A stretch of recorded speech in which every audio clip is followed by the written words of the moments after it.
Om Swastiastu. Halo teman-teman dan untuk Dewan Juri sekalian, selamat pagi. Saya perkenalkan, nama saya Dewo Agus Bayu Pranata, perwakilan dari SMP 4 Grogga.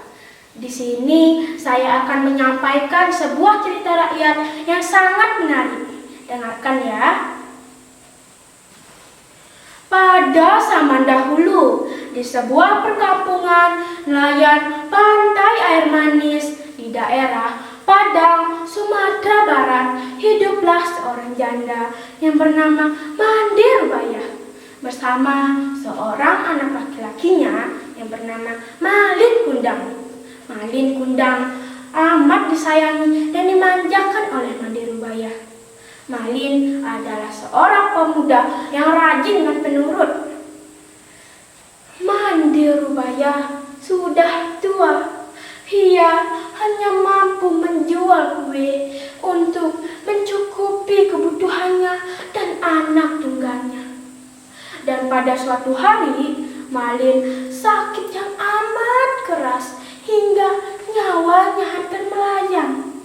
Tapi ia berhasil disembuhkan berkat usaha keras ibunya. Dan kini Malin sudah tumbuh dewasa. Ia berencana untuk pergi merantau jauh ke kota. Karena di kesempatan itu sedang ada kapal yang sangat besar merapat di pantai air manis.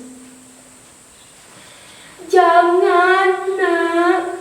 Ibu takut terjadi sesuatu denganmu di tanah rantau sana. Menetaplah saja di sini, temani ibu, kata Mande Rubaya yang menangis mendengar permintaan ibunya. Ibu, tenanglah, tidak akan terjadi apa-apa denganku di tanah rantau sana, kata Malin Kundang sambil menggenggam tangan ibunya. Ini kesempatan, Bu. Belum tentu setahun sekali ada kapal yang sangat besar merapat di pantai ini. Izinkanlah, Bu. Baiklah, Ibu izinkan. Cepatlah kembali. Ibu selalu menunggumu di sini, nak.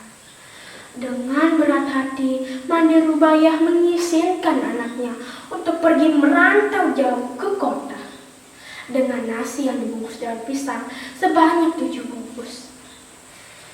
Ini, nak, untuk bekalmu di perjalanan nanti. Berangkatlah Malin meninggalkan ibunya sendirian. Hari-hari terus berlalu. Hari yang sangat lambat bagi Mande Rubaya. Pagi dan sore ia selalu memandang ke pantai dan selalu bertanya di dalam hatinya.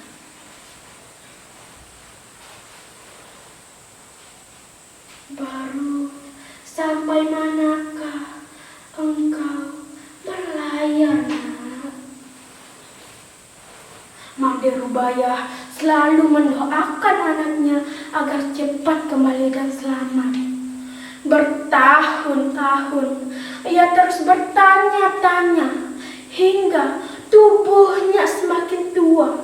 Jalannya pun sudah mulai berbungkuk-bungkuk. Namun pada suatu hari Mande Rubaya mendapatkan kabar yang sangat bahagia dari nakoda yang membawa Malin. Hai Mande, tahukah kau anakmu telah menikah dengan gadis yang sangat cantik dari keluarga bangsawan yang sangat kaya raya.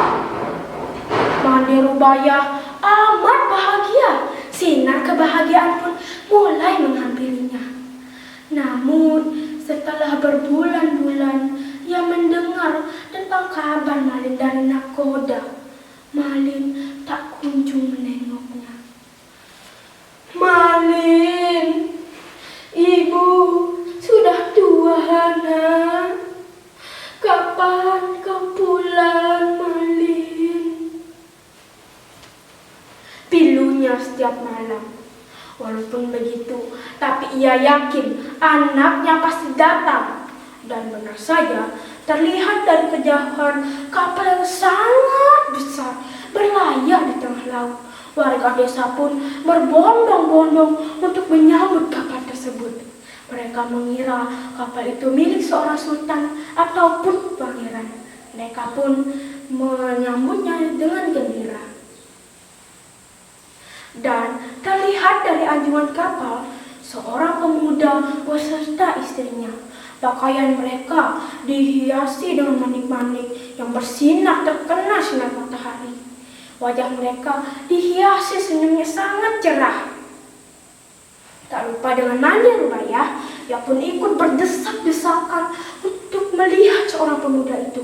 Ia yakin anaknya itu pasti Mandi Kundang.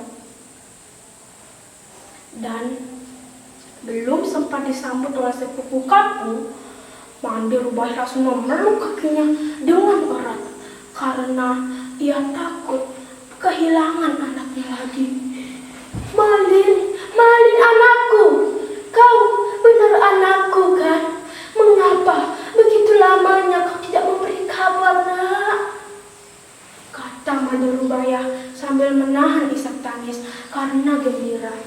Malin pun terkejut karena dipeluk oleh wanita tua renta yang berpakaian compang-camping itu. Sebelum ia berpikir untuk berbicara, istrinya yang cantik pun berkata, "Inikah ibumu? Mengapa kau dulu bohong padaku? Kau bilang ibumu adalah seorang bangsawan yang sederajat denganku." Karena mendengar perkataan pedas istrinya, Mandi Kundang pun langsung mendorong ibunya hingga terguling ke atas pasir. Ia pun berkata, "Hai wanita tua, ibuku tidak seperti engkau, melarat dan kotor." Mandi Rubaya tidak percaya akan perilaku anaknya. Ia pun jatuh terduduk dan berkata, "Malin, anakku, aku ini ibumu, nak. Mengapa kau menjadi seperti ini?" Malin Kundang tidak memperdulikan perkataan ibunya karena ia malu kepada istrinya. Ia tidak akan pernah mengakui ibunya. Dan Malin pun semakin terkejut karena wanita tua itu hendak memeluk kakinya.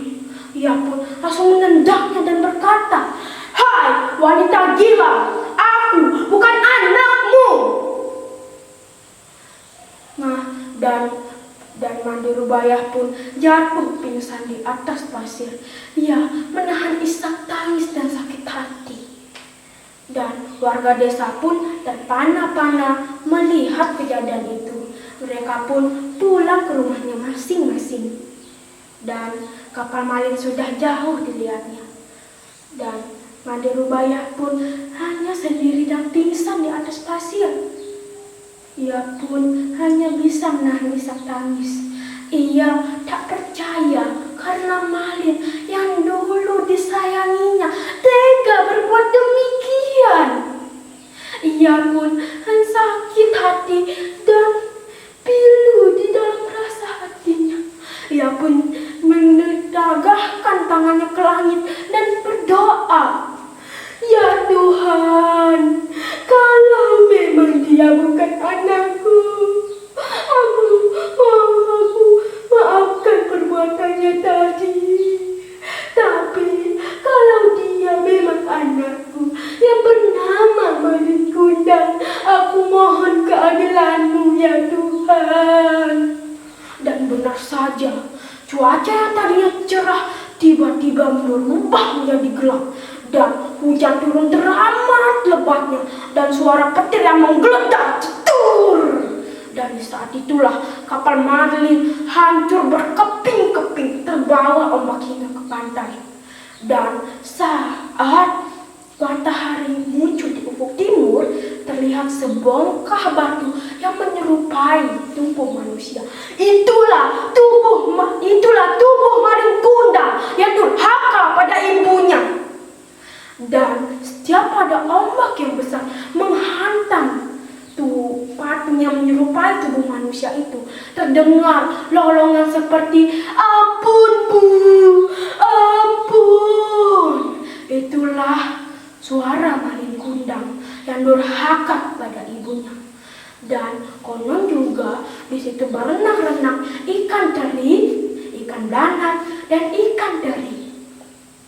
Tamat. Jadi ya teman-teman, hikmah atau moral yang bisa kita petik dari cerita Malin Kundang yaitu jangan pernah mendurhakai ibumu ya. Dan sekarang saya tutup dengan Om Santi Santi Santi.